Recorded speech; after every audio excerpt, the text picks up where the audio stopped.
Anna had always been the kind of daughter everyone at church used as an example.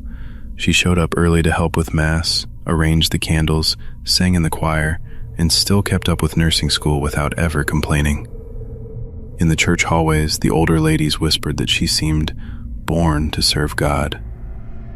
At the teaching hospital, her instructors praised how calm she was with agitated patients, how patiently she explained everything step by step. There was a clear, straight line between the future everyone saw for Anna and what she herself seemed to want. Caring for people, caring for her faith, without straying too far from home. Her mother said God had big plans for her, that her quiet, obedient faith was a gift.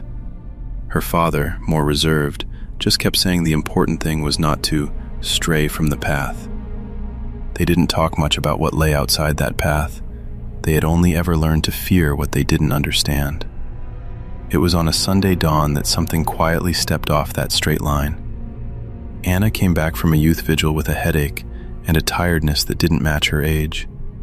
The church hymns still echoed in her head, but the melodies overlapped, as if they'd been recorded over by another voice, deeper and closer.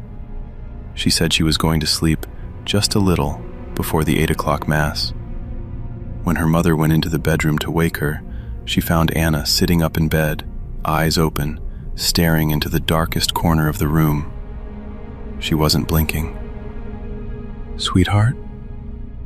Anna turned her head slowly, as if she'd been pulled out of a very deep dream. She smiled, but it was a delayed smile that never reached her eyes. She simply said she'd had a nightmare, that someone had been standing at the foot of her bed, breathing right into her ear. As she spoke, she kept shooting quick glances at the corner, like someone checking to see if the person had really left. In the days that followed, small details started to pile up. Anna stopped singing in the choir, saying her own voice bothered her. She began sleeping with the bedside lamp on, something she hadn't done since childhood. She forgot simple commitments. She arrived late for a hospital shift she would never normally miss, lost an entire notebook of class notes she swore she'd left on her desk. Now and then, they could hear her, alone in her room, as if answering someone the family couldn't see. When her mother pressed her ear to the door, she could only make out fragments. "I heard you. It's not me talking like this. If I do it, will you stop?" At dinner, Anna became almost silent.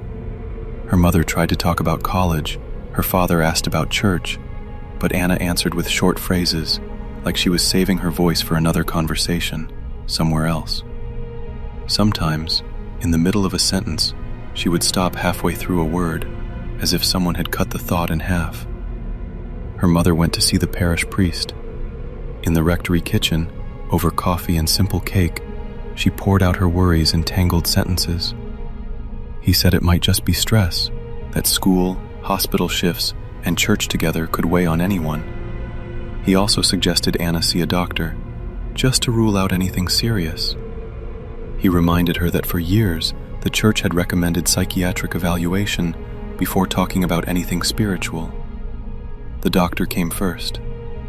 In the consultation, Anna shyly admitted she was hearing a constant male voice that sometimes woke up before she did, murmuring things she couldn't understand.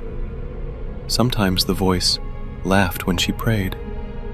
Other times it repeated phrases she'd never learned in catechism. She also said that, at certain moments, she felt like her own thoughts came from outside, as if someone were pushing them into her head, too heavy to fit. The psychiatrist wrote, "Possible psychotic disorder," and ordered tests, mentioning schizophrenia with a clinical coldness her mother couldn't bear to hear until the end. He prescribed medication, explained side effects, talked about long-term treatment, said faith might help, but this was a medical condition, not a spiritual one. In the first week on medication, Anna got worse. She slept too much, woke up disoriented, silently knocked glasses over around the house. She forgot entire conversations she'd had just hours earlier.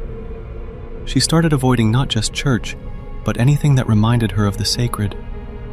She pulled away when her mother tried to trace a cross on her forehead, looked away from the crucifix on the wall. One afternoon, her mother found her standing still in the hallway, staring at a framed picture of a saint. Her lips were moving without sound, as if she were arguing with someone inside her head. When she realized she was being watched, Anna smiled too quickly and walked away, like she was escaping the scene. And despite everything, there were moments when Anna herself doubted what she felt. One night, trying to focus on her studies, she opened her anatomy textbook and stared at the illustration of a human brain. The lines and technical names looked so precise, so cold. For the first time, she wondered if maybe everything really was just in there, only in there. A few seconds later, she heard the voice laugh behind her and say, "Very close. If it were just that, you wouldn't be afraid to look." One particularly hot night, the house woke up to a dull thud from her room. Her father broke down the door and found Anna kneeling on the wooden floor, performing rapid genuflections toward the crucifix, mumbling a rushed, tangled prayer under her breath. Her knees were bleeding, but she kept going, as if she felt no pain. The rhythm was so mechanical it seemed like someone was counting inside her, forcing her to continue. When they finally held her, her body felt heavier than normal, rigid, as if some strange force inside were resisting. She stared straight at the crucifix on the wall and spat on the floor, something she would never do in her right mind. Her father muttered a curse he rarely used. Her mother squeezed the rosary until her knuckles turned white. To the doctor, it was a severe psychotic episode. To her mother, it was the missing sign. Her gentle daughter now reacted with hatred to everything holy. The priest agreed to visit the house. He read passages from the gospel, sprinkled holy water in her room, asked Anna to repeat simple prayers. She tried, but every time she approached the word God, her voice vanished, as if her throat locked up. Her eyes filled with tears, and then she started laughing, a hoarse laugh that didn't seem to come from her chest. "You're not talking to her." The sentence came out low, but firm. The priest swallowed hard. Her mother dropped to her knees, and her father walked out of the room saying it was all acting, that his daughter was sick, not possessed. Following diocesan guidelines, the priest requested medical reports before any formal rite. Meanwhile, the crises became more frequent. Anna woke with scratches on her arms, said someone held her down at night, that she heard footsteps inside her wardrobe. She began writing down the exact times the voice spoke louder: 3:07, 3:13, 3:15, as if time itself were being marked by someone outside. The scans showed nothing abnormal in her brain. The schizophrenia diagnosis, however, held through the symptoms she described: constant voices, delusions, disorganized behavior, vacant stare. In his report, the doctor wrote, "Possible religious delusions, magical interpretation of reality," terms her mother read without being able to say out loud. Her father, on the other hand, clung to whatever he could understand. He repeated that his daughter needed willpower, that she couldn't give in, as if a psychotic break were just a rough patch, something discipline could fix. He didn't notice that sometimes, when he said that, Anna squeezed her eyes shut so hard she ended up crying in silence. On the third sleepless night in a row, her mother called the priest in tears, begging for any help at all. He arrived before sunrise, a small vial of holy water hidden in his pocket, just to test. Without telling anyone, he poured the blessed water into a plain glass. He asked Anna to take a sip. She raised the glass calmly, but before she could swallow, her body locked up. Her fingers sprang open, and the glass crashed to the floor. Anna started shaking as if she'd been shocked, clawed at her own neck, saying it was burning inside. Later, the doctor would talk about psychosomatic reactions, unconscious suggestion, panic attacks. The priest, however, no longer had doubts. The following week, in secret, an exorcism was authorized. The small living room was cleared, leaving only a single chair, a large crucifix on the wall, and a table with the ritual book open. The windows were covered with thick sheets. A single yellow bulb hung from the ceiling, casting long shadows. Outside, the neighbors assumed it was just another ordinary morning. Anna was brought in by her parents, silent, with deep eye bags and hands cold as ice. At first, she just looked exhausted. She sat in the chair without protest, as if she were there out of obligation, not belief. For a brief moment, she looked up at the crucifix on the wall with a childlike expression, like someone apologizing for something she wasn't sure she had done. As the priest read the prayers, her muscles began to twitch, her body curling and stretching in ragged spasms. She spoke nonsense, mixing hymn fragments with curses she'd never used before. At times her voice broke. At others it sounded like two voices at once, one higher, one lower. "Say your name," the priest insisted, following the formula.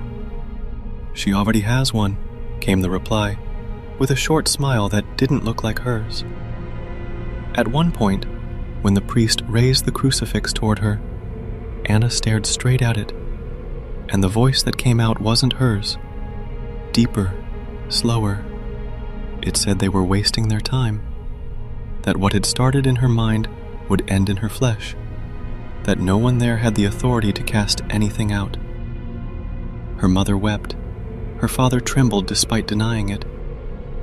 Between screams, convulsions, and pleas, the rite dragged on for hours. Sweat ran down Anna's face. The crucifix on her necklace thumped against her chest with every spasm, making a small metallic sound no one seemed to hear except her. A few times, in the middle of a convulsion, she suddenly went still and stared at nothing, as if listening to something no one else in the room could hear. In the end, Anna collapsed into the chair, soaked in sweat, breathing in short, shallow bursts. She looked at the priest with a clarity he hadn't seen in weeks. "If it's an illness, I don't want any more pills." Her voice was low, almost childlike. "And if it's not?" he asked. "Then it's worse, because it doesn't depend on me." There was a heavy silence that felt longer than it really was. Her mother whispered thanks to God. Her father, red-eyed, kept saying, "Now everything will get better." The priest, however, didn't have the courage to promise anything. The symptoms never fully disappeared. On some days, Anna seemed like the same gentle girl as before, helping her mother in the kitchen, going over class notes. She would laugh at silly jokes, talk about patience, mention plans that might never come true. On those days, the voice inside her felt asleep, or just watching. On others, she locked herself in her room, saying the voice had come back clearer, closer, now whispering her name at night. Sometimes her mother put her ear to the door and heard only a continuous murmur without pauses, like someone praying backwards. Her father avoided the hallway on those days. He said he was tired, said he was going to bed early, but the truth was, he didn't want to hear anything. The church went on calling it spiritual oppression. The psychiatrist went on calling it a chronic disorder. Each one, on the outside, had a name for what lived inside her. Anna, in the middle of it all, never again found absolute certainty. She spent her days between pills and prayers, lining up medicine bottles and rosaries on the same bedside table. Sometimes, she forgot which side had given her strength that day. In some appointments, she said she believed it was only illness. In others, she left the office convinced there was something more, something no test could reach. Some nights, Kneeling beside her bed, she closed her eyes and always asked the same question in silence. If it's only in my head, why does it hurt so much in my body? On other nights, the question changed, softer, more dangerous. And if it's not my head? Between one question and the next, the house learned to live with night noises, doors that seemed to move on their own, lights that flickered too quickly to be just a bad bulb. Maybe it was all coincidence. Maybe not. None of the voices, not science, not faith, not the one that woke her up at night, answered clearly. And so Anna's life went on, between diagnoses and demons, always half a step from an abyss nobody could see in full, but everyone swore they understood.